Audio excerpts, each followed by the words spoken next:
Otázka znie, kedy naposledy dvaja lídri vo vojne zmenili niečo tým, že si jednoducho sadli oproti sebe? A odpoveď je zaujímavá.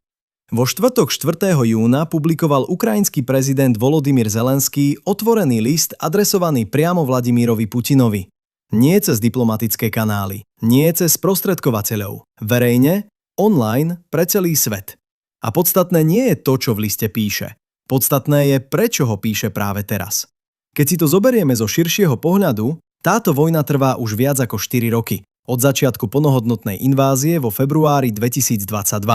Za ten čas prebehli rozhovory v Istanbule, raz v máji 2025, raz v júni 2025. Obe kolá skončili bez prielomu na kľúčových otázkach. Jediný hmatateľný výsledok bola výmena zajatcov vo formáte 1000 za 1000, čo nie je málo, ale nie je to mier. Od leta 2025 sú rokovania fakticky zamrznuté. A práve tu vstupuje do obrazu faktor, ktorý Zelenský otvorene pomenoval. Spojené štáty sú v tejto chvíli plne sústredené na vojnu v Iráne. Trumpova administratíva, ktorá si predsavzala konflikt na Ukrajine ukončiť, má pozornosť inde. A čakať, že sa sama vráti, môže trvať mesiace. Zaujímavé je, že Zelenský sa teda rozhodol konať bez čakania na Washington. List navrhuje priame bilaterálne stretnutie, bez amerického sprostredkovateľa ako prvý krok, s tým, že Európa aj USA by sa k rokovaniach pridali neskôr ako garanti bezpečnostnej architektúry. Miesto stretnutia Švajčiarsko, Turecko, krajiny arabského sveta. Nie Moskva, nie Kyjev. A teraz na rovinu. Toto je Zelenského pozícia, jeho otvorená komunikácia smerom k Putinovi. Aby sme mali úplný obraz, pozrime sa, čo na to hovorí ruská strana. Kremeľ list zaregistroval. A hovorca Peskov potvrdil, že Putin bude informovaný. Samotná odpoveď prišla lakonicky. Zelenský môže prísť do Moskvy kedykoľvek. Čo Zelenský v liste dopredu odmietol, a nie sa čomu čudovať, lebo to z politického hľadiska ani nie je reálna ponuka. Ale Putinova pozícia má svoju vnútornú logiku, ktorú treba pochopiť, aby sme obraz videli celý. Ruská strana dlhodobo trvá na tom, že lídri by sa mali stretnúť až vtedy, keď je dohoda v podstate hotová. Teda keď delegácie na nižšej úrovni dojednajú podmienky a lídri prídu to podpísať. Peskov to formuloval jasne. Stretnutie na najvyššej úrovni si vyžaduje prípravu a výsledky z rokovaní nižšieho stupňa. Inak ide len o symbolické gesto bez obsahu. Je to legitímny diplomatický argument. Tak fungovala napríklad väčšina samitov studenej vojny. Reagan a Gorbačov sa stretli v Reykjavíku v roku 1986 po mesiacoch príprav na pracovnej úrovni. A aj tak bol Reykjavík z pohľadu dohody neúspešný.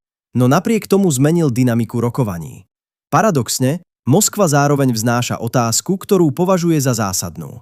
Legitimitu Zelenského ako prezidenta. Jeho prvý mandát vypršal v máji 2024. Voľby sa v čase vojnového stavu konať nemôžu. To zakazuje ukrajinská ústava.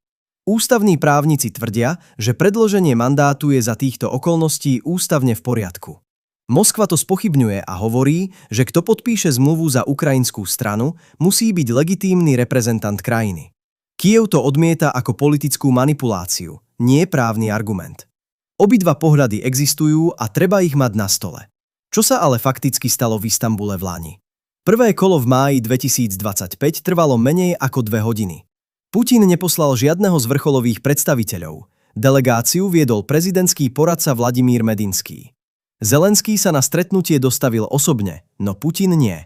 Obe strany sa dohodli na výmene zajatcov a na tom, že do ďalšieho kola pripravia každá svoju verziu mierového memoranda. Druhé kolo v júni 2025 prebehlo. Memorandá si vymenenili, no na spoločnom postoji sa nedohodli. Ruský dokument obsahoval požiadavku na uznanie anexovaných území, stiahnutie ukrajinskej armády z nich a záväzok neutrality. Ukrajinský dokument trval na územnej celistvosti a bezpečnostných zárukách. Tieto pozície sú od seba vzdialené a každá strana ich, ako sa pri každej vojne stáva, prezentuje inak. Od júna 2025 sa rokovania pohli len minimálne. Rok uplynul, vojna pokračuje. A tu si dovolím vyjadriť vlastný pohľad. Keď sa pozrieme na históriu konfliktov, väčšina z nich sa nakoniec vyriešila nie na boisku, ale pri stole. Kórejská vojna, Vietnam, balkánske konflikty 90. rokov. Priama komunikácia na najvyššej úrovni nemá zaručený výsledok, ale bez nej sa výsledok dostaviť nedá. Preto mi dáva zmysel Zelenského argument, že čím skôr sa lídri ocitnú oproti sebe, tým lepšie.